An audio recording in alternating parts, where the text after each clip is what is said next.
Hello. नमस्ते दोस्तों। Surabhi moral story channel पर आप सभी का स्वागत है। दोस्तों, आज मैं आपके सामने लेके आई हूँ इंग्लिश वोकेबलरी जो हम डेली यूज़ करते हैं। इनके मीनिंग मैं आपको इंग्लिश और हिंदी में लर्न कराऊंगी, तो आप पूरा वीडियो ज़रूर देखिएगा और आप हिंदी और इंग्लिश मीनिंग ज़रूर सीखिएगा।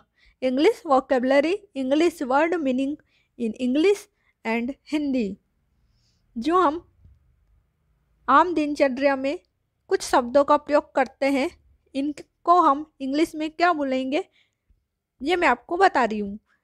पहला शब्द है नेबर। नेबर का अर्थ होता है पड़ोसी। हम इसका सेंटेंस में उपयोग कर सकते हैं, सी इज माई नेबर, वह मेरी पड़ोसी है। अगला है ऑनेस्ट। इसको हम दोस्तों ऑनेस्ट पढ़ते, ओ का उच्चारण होता है, इसमें एच से स्पेलिंग चालू होती है। ऑनेस्ट मतलब होता है ईमानदार। इसका सेंटेंस में हम यूज कर सकते हैं, ही is an honest man.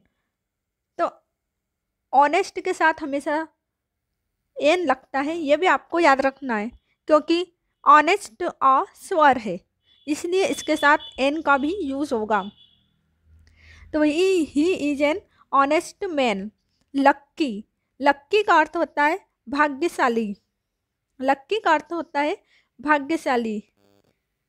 C is लक्की, वह भाग्यशाली है। सी इज लक्की। आप सेंटेंस में इसका उपयोग कर सकते हैं और अपने इंग्लिश को इम्प्रूव कर सकते हैं। डिमांड। डिमांड का अर्थ होता है दोस्तों मांग। डेवलपमेंट। डेवलपमेंट का अर्थ होता है विकास। डेवलपमेंट का अर्थ होता है विकास। तो आप सीख चुके हैं। अब अगला शब्द सीखिए, लर्न। लर्न का अर्थ होता है सीखना। लर्न सीखना। तो सी लर्न्स, LEARNS, इंग्लिश, वह इंग्लिश सीखती है। सी लर्न्स इंग्लिश, ENGLISH। तो आप इसका उपयोग, क्योंकि सी एक वचन है इसलिए इसके साथ SES का यूज भी होता है, आपको टेंस आते होंगे। अगला वर्ड है ह्यूमिलेट। ह्यूमिलेट का अर्थ होता है अपमान करना। दोस्तों, ह्यूमिलेट का अर्थ होता है अपमान करना, किसी का अपमान करना, नीचा दिखाना, इसका अर्थ होता है। अगला शब्द है डीजी। डीजी का अर्थ होता है चक्कर आना। तो आप इसको सेंटेंस में भी यूज कर सकते हैं कि मुझे चक्कर आ रहे हैं। तो आपको चक्कर आने को आप क्या बोलेंगे दोस्तों इंग्लिश में? डीजी। डीजी मतलब चक्कर आना। अब अगला शब्द है स्टबर्न। स्टबर्न का अर्थ होता है जिद्दी। स्टबर्न का अर्थ होता है जिद्दी। अगला शब्द है बादर।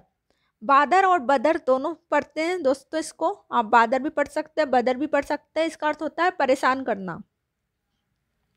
अगला शब्द है रॉटन। इसको क्या पढ़ते हैं दोस्तों? रॉटन। रॉटन का अर्थ होता है सड़ा हुआ या खराब।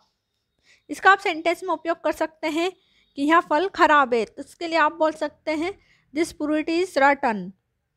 अगला शब्द है इनोसेंट। इनोसेंट का अर्थ होता है बेकसूर, निर्दोष।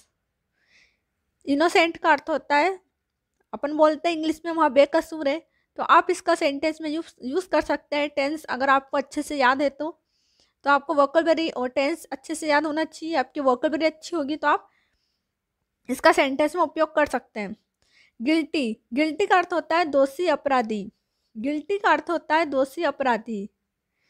अगला शब्द है स्नीज। स्नीज का अर्थ होता है छींकना। इसका आप सेंटेंस में उपयोग कर सकते हैं, cover your nose and mouth with a tissue when you cough और स्नीज। अगर आपको कफ और छींक आ रही है तो खांसते या छींकते समय अपनी नाक और मुंह को टिश्यू पेपर से ढकना चाहिए। तो आप इसका उपयोग सेंटेंस में भी कर सकते हैं। तो स्नीज का अर्थ होता है छींकना। तो आपको कभी छींक आती है तो आप इसे इंग्लिश में क्या बोलेंगे? स्नीज। स्नीज मतलब होता है छींकना। तो आप इसको सेंटेंस में भी यूज कर सकते हैं।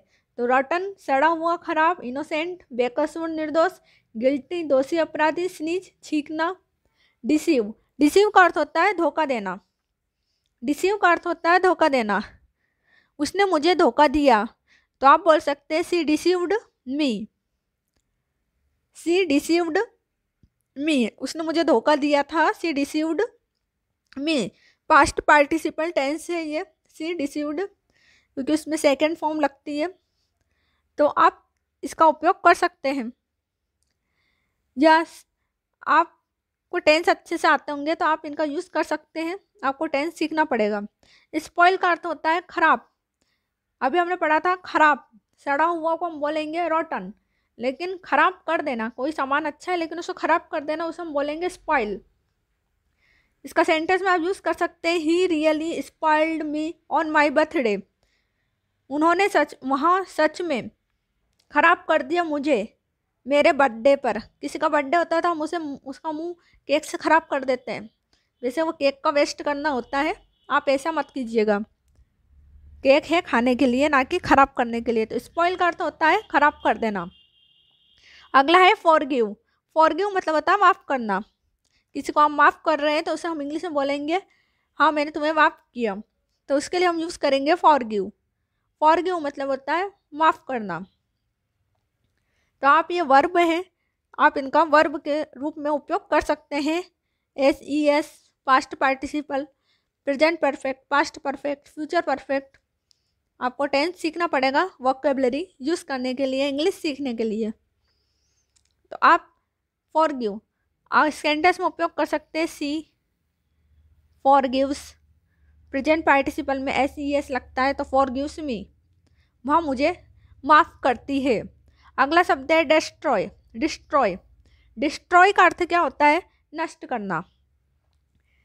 डिस्ट्रॉय नष्ट करना। इसका सेंटेंस में आप यूज़ कर सकते हैं they have destroyed all the evidence.